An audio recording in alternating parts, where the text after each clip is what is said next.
You have to be here, but. And Gail's here. All right, okay. Okay.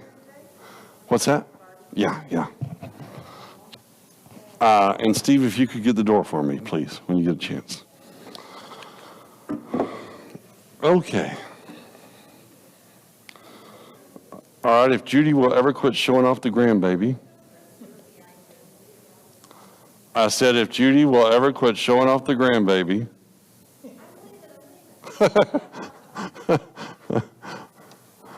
Well, good morning. Welcome to the congregation that meets here at Swartz Creek. My name is Cody. We're studying restoration principles. And if you could look around here just a little bit or see the numbers on the board, you will see that we are a little light. And part of that has to do with, I think part of it has to do with the season, but part of it has to do with maybe this COVID variant that's sprung its head, and we're still working on some of that. So hopefully we got some folks joining us on live stream this morning, and even as it is, we're going to go from here. So, all right. So before we get started, let's bow our heads and say a prayer.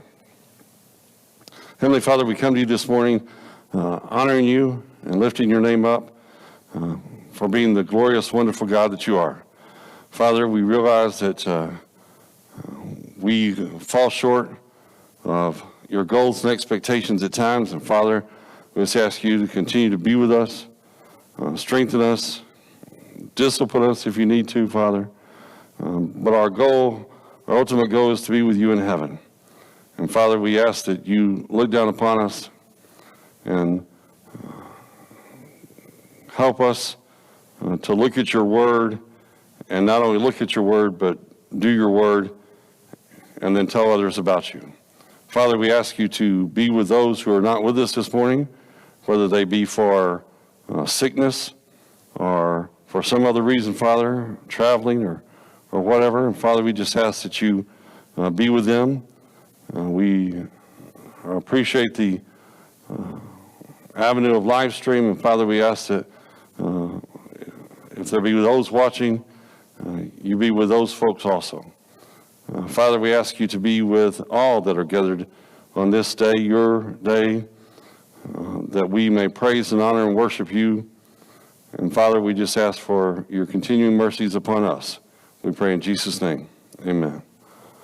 All right. So we are studying restoration principles, and we've been looking at the fact that the purpose of restoration is to bring people back to the original. And we've been using this car here is kind of an analogy type. This was what the Reformation did. The Reformation took it from the old way, the New Testament way, and they turned it into something totally out. And the Restoration movement, what the Restoration movement is trying to do, and what I tried to show all along the way, was that the Restoration movement was trying to get back to the original, trying to make it like that 1938 Buick Coupe, and where it looks just like it did when it rolled off the showroom floor the first day. And so that's what we're trying to do in New Testament Christianity. We're trying to get it back to that original. And so last week we talked about unity. And the reason we brought up unity is because if you look at the world around us, it doesn't seem like there's any unity. Nobody is unified. It's hard to find unity even among people that are allegedly together. Even sometimes in what we call our brotherhood, the Church of Christ, sometimes you don't think there's unity among us. But unity is possible if and only if, and that's a logic term, that's a computer term, but we have to focus on what does the Bible say. What does the Bible say? Do we have book, chapter, and verse for the things that we do in practice? I was reading some material this week about, just kind of reviewing this, and I was reading some material this week about some fellow called this we have the legislative approach. And then we're going to talk about that a little bit later on, but the reason we use book, chapter, and verse, well, what else are we supposed to use? Because anything outside of that becomes our own ideas, our own thoughts. We need to put Christ in the center of all of our efforts. Without Christ at the center, We just have a shell of religion. Barbie and I went to a Christmas party yesterday, and this lady was asked to lead the prayer, and I have no idea what kind of prayer she led.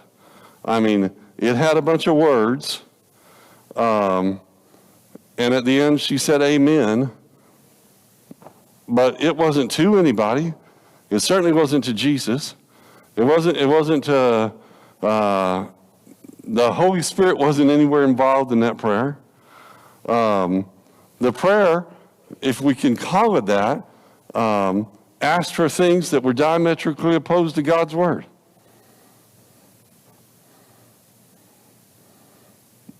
Is that a real prayer? Christ is not the center of that.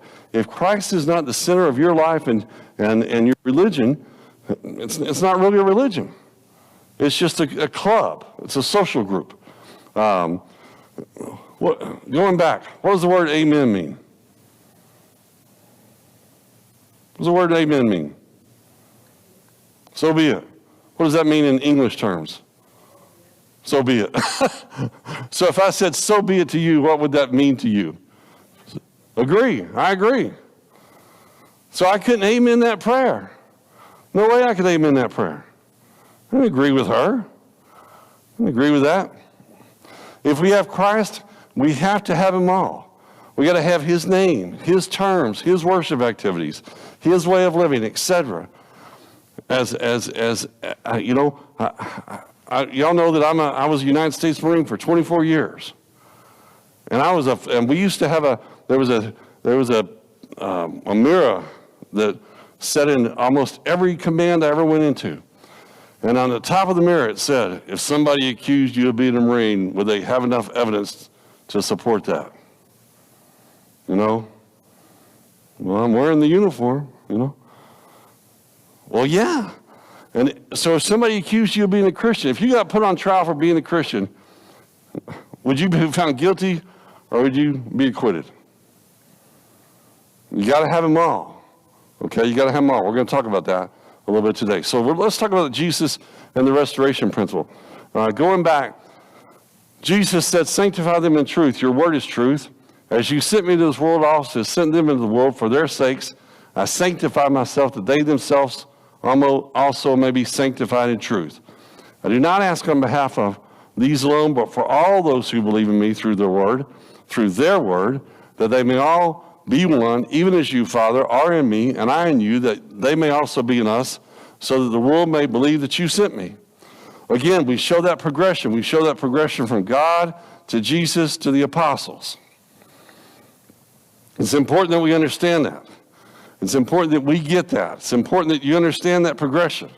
Because if we don't understand the progression, as somebody famously told me one time, and John Lennon said one time, I'm okay with that Jesus guy, but after that, everybody messed it all up.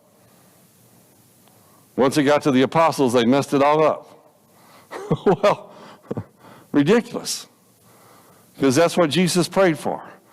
I do not ask on my behalf of these alone, but for all those who believe in me through their word. Okay? Philippians chapter 2. Make my joy complete, being of the same mind, maintain the same love, united in spirit, intent on one purpose. Do nothing from selfish, empty conceit, but with humility consider one another as more important than yourselves. Do not merely look on your personal interests, but also for the interest of others. The idea, the concept is we can be one. We should be one. But we have to be one in Christ. We have to be one in Christ. Okay. Philippians verse, continuing with that. He says, have this attitude in yourself. What attitude? Have this mind, it says in the King James Version, I think. In yourself, which was also in Christ Jesus, who was already existed in the form of God, but did not consider equality with God something to be grasped, but emptied himself by taking on the bondservant and being born in the likeness of men, and being found in appearance as man, he humbled himself by becoming obedient to the point of death, even death on the cross. And so again, the idea, the concept is we got to have the same, if we're going to follow Jesus, we're going to put him in the heart of our life, because he's going to be the king of our or who we are, then we have to put him in the middle, and we have to do like he did. We have to have the same attitude. We have to have the same mind that he did. Okay? And he emptied himself. Okay? Taking on the form of a bondservant. He took the lowest position. All right? It wasn't the big position, it was the low position. And humbled himself, even to death on the cross. All right. So what does that have to do with restoration? Well, Jesus is an example of submitting, of our example of submitting to God's will. Men have been turning away from God and doing whatever they want since Adam and Eve. It's easy to come into a place and say, I want this. Here's what I'm looking for.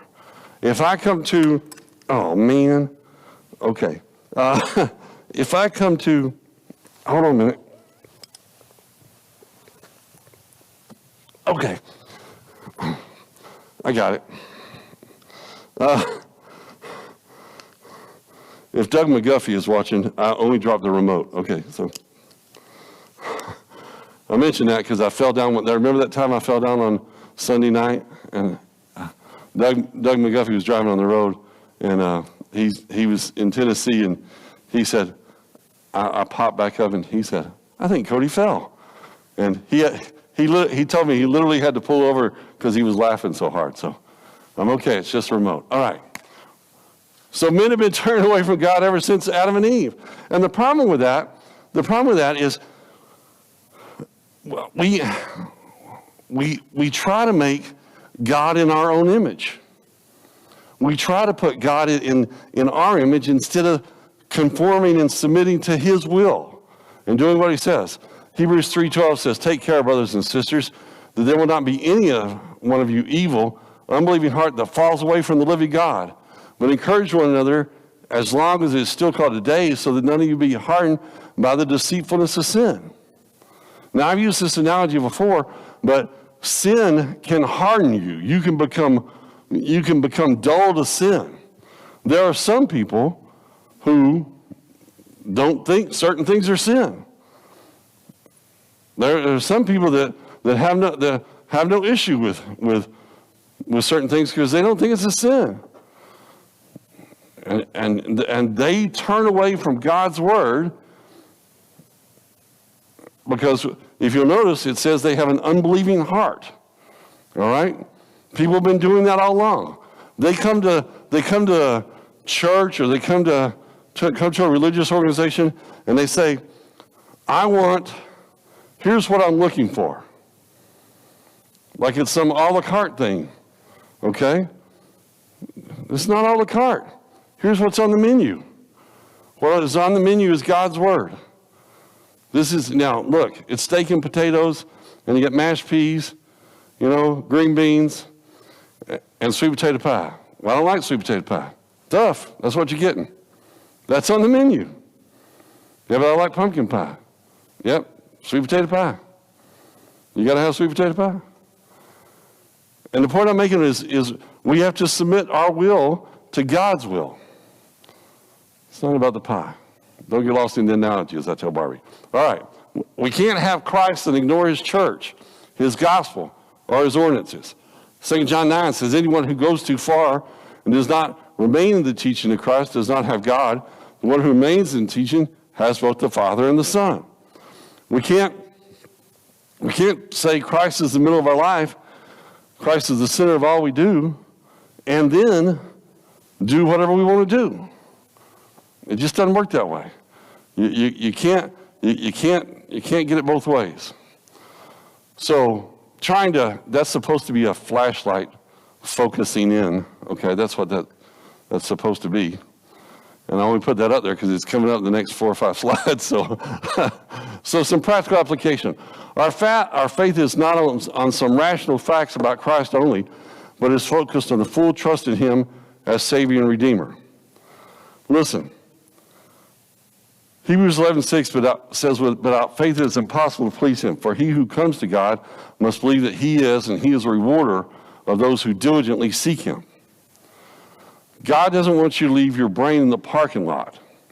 But by the very same token, he doesn't want you to believe on him just because of a series of a bunch of facts, because the ledger lines up on this side in a positive way versus this side is a negative way. You with me on that? Y'all with me on that? All right? Go ahead. Say it.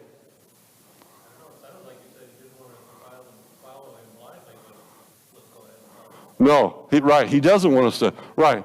He doesn't want us to fall in blindly.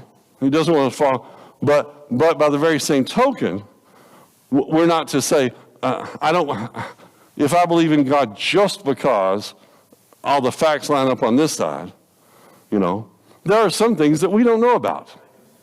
Okay? But Greg, there are some things that you're not sure about, right? He hasn't told us everything.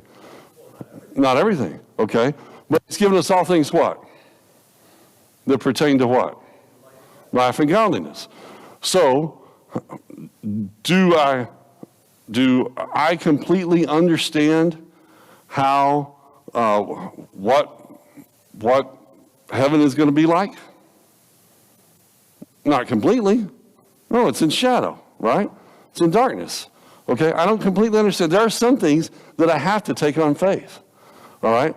And what I'm trying to suggest here is that while we need to approach it from eyes wide open, we don't need to approach it from just this lines up logically on this side to the positive versus this side on the negative. Did you have a thought? I'm a wizard. All right. Secondly, baptism is not just an isolated act that is required for salvation, but it finds meaning in Christ. In its death, we reenact what we believe in Christ. It's the focal point of our submission. Romans 6:3 says, "Or do you not know that many of us have been baptized into Christ, were baptized into his death? Therefore, we are buried with him through baptism into his death, that just as Christ was raised from the dead by the glory of the Father, even so we also should walk in newness of life." Baptism is the focal point where we submit to God, to his word, all right? Baptism, I love how people say the religious world sometimes call baptism a work. You do nothing in baptism but stand there. The person baptizes you. You're baptized by somebody else. Somebody else does the work. You submit your will to God. And that's what, and we have to understand that act, which reenacts his death, burial, and resurrection, all right, that act is really the focal point of our Christianity. It's the center point of all the start of our Christian life.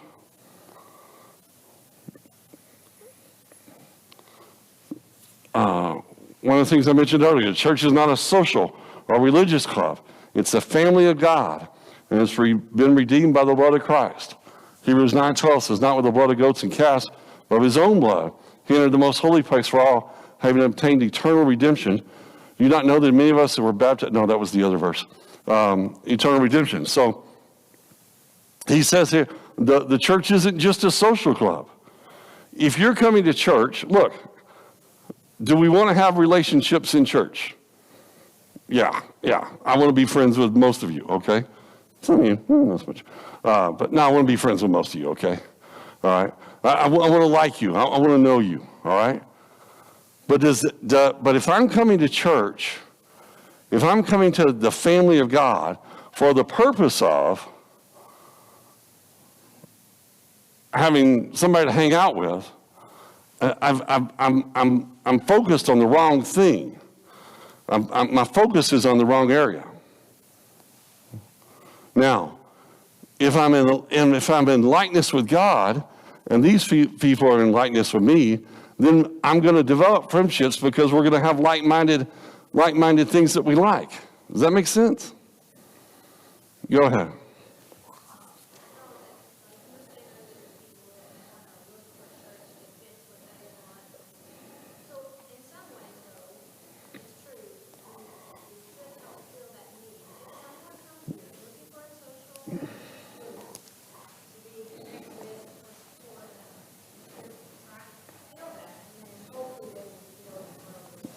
Absolutely, absolutely, absolutely. In fact, most statistics will show you that 90%, 95% of the people that come, okay, are coming looking for social activities, okay? And that's okay. You can come to that way, all right? We were all babies in Christ once, right? Okay? But once you develop into a mature Christian, that focus ought to shift, all right, from just the social club to a family of God that's been redeemed by his blood. Okay? Listen, Paul and I, especially when I'm leading singing, one of the things that I do when I'm leading singing, of course, Greg will tell you, when you're leading singing, you can see everybody. And you know, and Greg, do you know where everybody sits? Yeah, you know where everybody sits.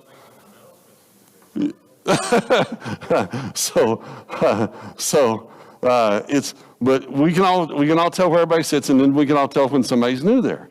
And one of the things that I do with Paul when I'm done leading singing, I say, hey, did you notice that fella, or did you notice that young lady, or did you know them? If I didn't get to talk to him, then I'm hoping he did. And we kind of run through the list of the people that aren't there, because we got to see if we can contact them. We got to see if we can talk to them. All right. The Lord's Supper is not just a command, but it relates us to the focal point, the remembrance of Christ's death. If we think about the Lord's Supper, 1 Corinthians 11, for I received from the Lord that which also delivered to you. The Lord Jesus, saying that he was betrayed, took bread, and when he had given thanks, he broke it, said, take, eat, this is my body, which is broken for you. Do this in remembrance of me. In the same manner, he also took the cup after supper, saying, this is the cup, is the new covenant of my blood. Do this as often as you drink it in remembrance of me. We need to remember, one of the reasons that we do this weekly, one of the remembrance is not only because it's a command, and we have an example of it, but because we see in that is the focal point, the remembrance of Christ's death. That helps us take us back to the cross. The cross helps us take us back to our baptism. Those are all interconnected, interrelated, okay? And it's not just something that, we just throw in, here's 15 extra minutes of stuff we can do, to fill up our hour-long stuff. No, there's a reason for doing it.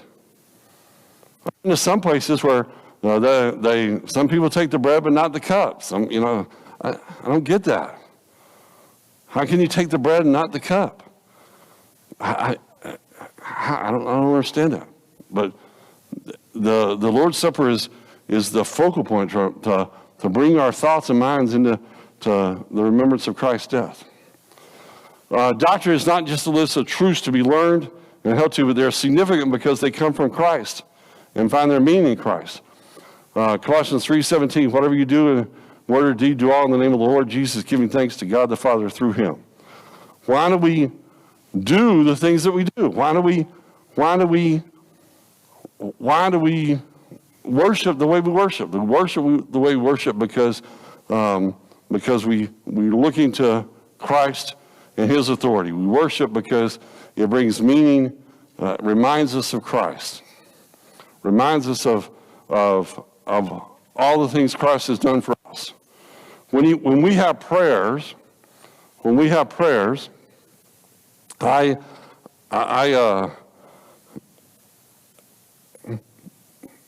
a difference between your private prayer and what we call corporate prayer, when I'm praying in front of everybody else. And I'll tell you honestly, I pray different. I pray a little different, okay, when I'm praying in front of a group, because I feel a greater responsibility when I'm praying in front of a group. When I'm praying in front of a group, I think about literally what I have in my head is me standing before a throne of God and this group of people behind me, because I'm supposed to be directing your thoughts. And if I want you to say amen and I want you to agree with my prayer, then what I'm trying to do is I'm representing all of you. And we have different kind of prayers. We have intercessory prayers. Prayers of thanksgiving. What's that? Yeah, exactly. And so we want to, I want to say a prayer that represents the congregation. And so I want to, in doing that, I have to keep Christ as the focus. I try to, I don't do it all the time, but I try to, first thing I do is try to acknowledge God and the wonderful things he's done for us. Usually what I try to do first. Don't do it all the time. But the point about all that is we need to understand that the reason we do things is not because we're following dictates from on high, but the dictate on high that we're following from is the Word of God. And we have to look to his Word for all that we do. Okay, so true restoration is to put Christ back on the throne. 1 John 7 says, but if we walk in the light as he is in the light, we have fellowship with one another, and the blood of Jesus Christ, his Son, cleanses us from all sin. If we say that we have no sin, we deceive ourselves and the truth is not in us. If we confess sins, he is faithful and just to forgive us our sins and to cleanse us from all unrighteousness. If we say that we've not sinned, we make him a liar, and his word is not in us. We have to walk in the light as he in the light. And I've used the example many times, if you've been in my class before, about driving to Detroit. If I'm driving, okay, somebody point. Which way is Detroit, Gil? That way? Seriously? That way? I would get totally lost if I didn't have GPS. All right. But I made the point that if I'm driving to Detroit, I might make a U-turn. Okay, I might get off the road. All right. But if I'm going the opposite direction, which is what, Flint? Okay. If I'm going toward Flint, all right, then I'm not walking in the light as he is in the light. Okay.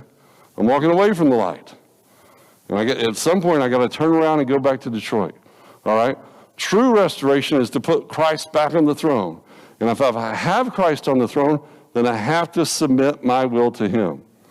If Christ is the focus, then, if Christ is the focus of our life, then doctrines and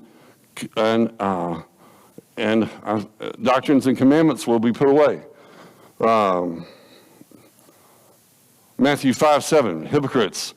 Well did Isaiah prophesy about you, saying, these people draw near to me with their mouth, and they honor me with their lips, but their heart is far from me.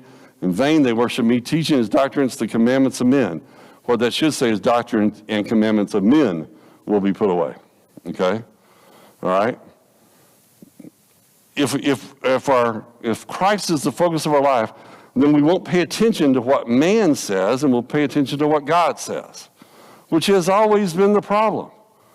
Which as we've gone through this class, when we looked back at Josiah and Hezekiah, we've looked at Adam and Eve, we looked at all these people all the way through the New Testament, even in New Testament time period, the problem has always been trying to do it our own way versus trying to do it God's way. And we go back to my initial screen that I put up every time with the rock stacked on top. Remember why I told you I chose that particular one? Anybody remember when I told you that particular picture?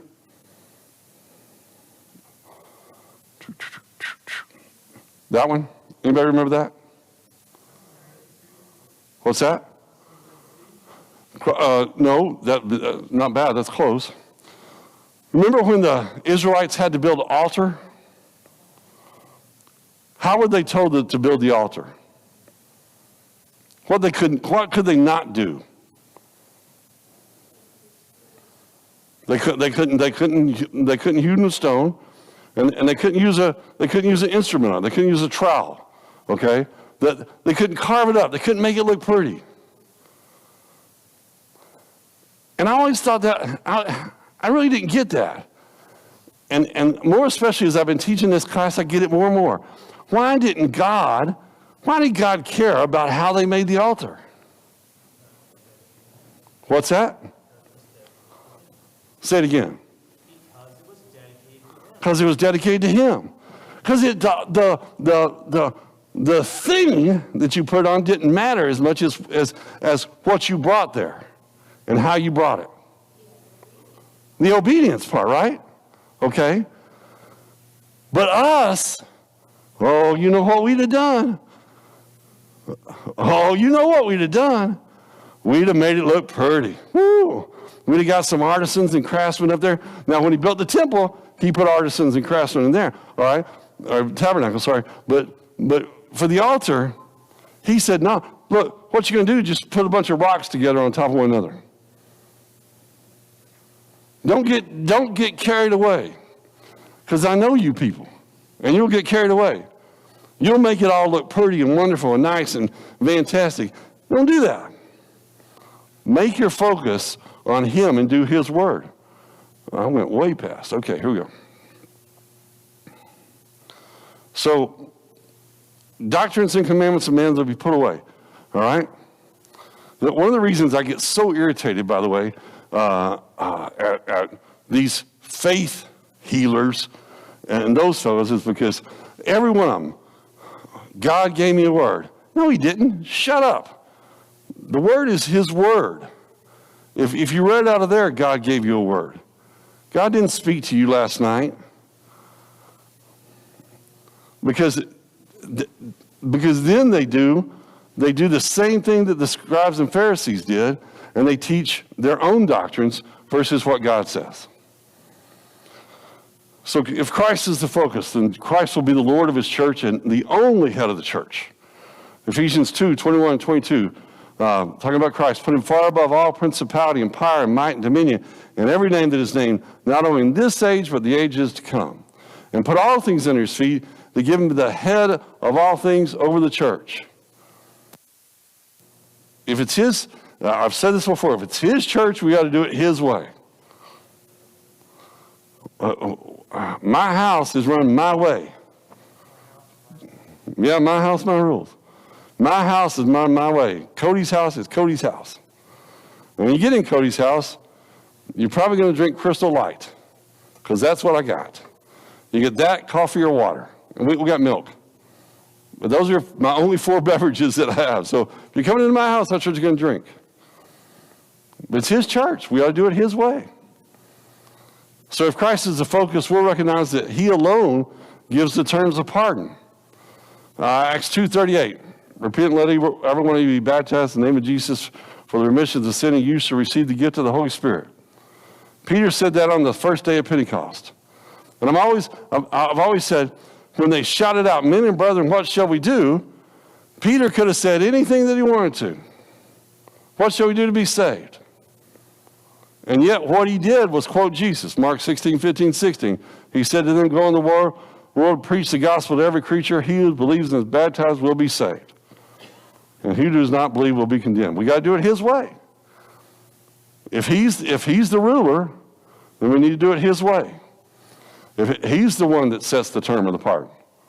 He's the one that dictates the rules. If Christ is the focus, then we'll have the same leadership that he tells us. Acts 14:3, so when they appointed elders in every city, every church, and prayed with fasting, they commended them to the Lord in whom they believed.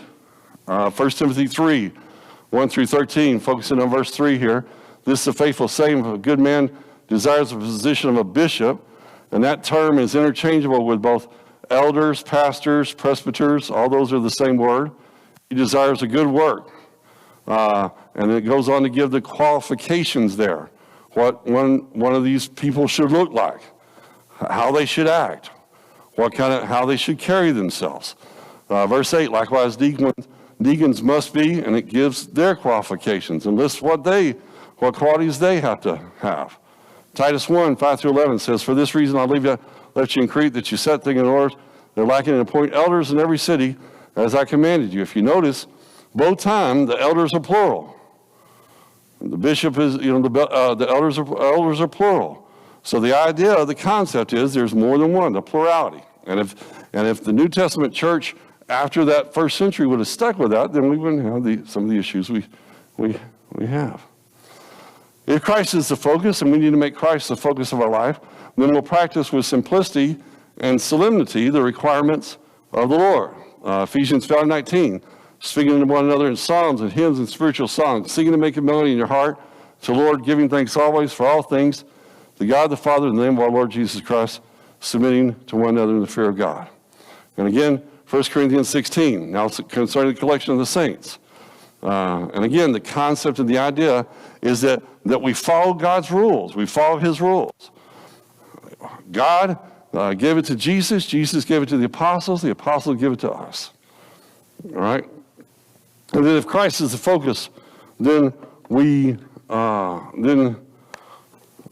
then creeds, confessions, and other hindrances to restoration will be abandoned for the teaching of Christ. One of the things that happened during the American Restoration movement, and we talked about it a little bit, was the fact that these guys came from these different religious groups. And what they said was, when we read the Bible, when we just look at God's Word, we don't see any of this. We don't see any of the stuff, the things that people are doing. We don't see that. And they left their religious groups, and they said, let's just do it the way God says. Let's just do it the way the Bible says. And that's why we talked about last week about, one of the little slogans they had, that we speak where the Bible speaks, or silent where the Bible is silent. That's why they said, we're just going to try to do what we're going to call Bible things by Bible names, because we just want to kind of do what the Bible says. Now, they didn't all agree on everything. They didn't agree. They had some disagreements. They worked some things out. But the deal was they put aside all these creeds, all these confessions, all this other ancillary stuff. They just put it aside, and they said, let's just do what the Bible says. And look, I realize that sometimes when we say that, you say, well, Cody, that's easier said than done. You know what? It's amazing. I've done a bunch of Bible studies with a lot of people, and I got a collection of Bibles. I probably have 30 different Bibles. Okay, just different versions. Okay, and what's amazing is that they say, well, somebody will say, well, that's what your version says. All right, well, let's take a look at some other versions. Man, it is so easy to do that on the internet now. You can just bring up about 8, 9 versions. Okay?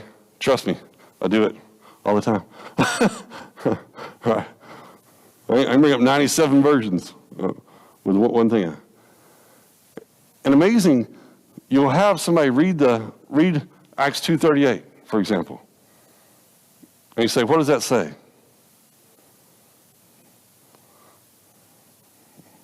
He that believes and is baptized shall be saved. Okay. Well, I guess we know what we need to do, right? It's not that hard. When we put our stuff into it, when we look at our stuff and put our own thoughts and ideas into it, then it becomes a problem. Whoever transgresses and does not abide in the doctrine of Christ does not have God. He who abides in the doctrine of Christ has both the Father and the Son. So as we try to put Christ as the focus of our lives, if he's the head of the church, then he needs to be the ruler of us. He needs to be in every part of our life, of everything we do. He needs to be the center of our worship and the center of all that we do. All right? Any questions?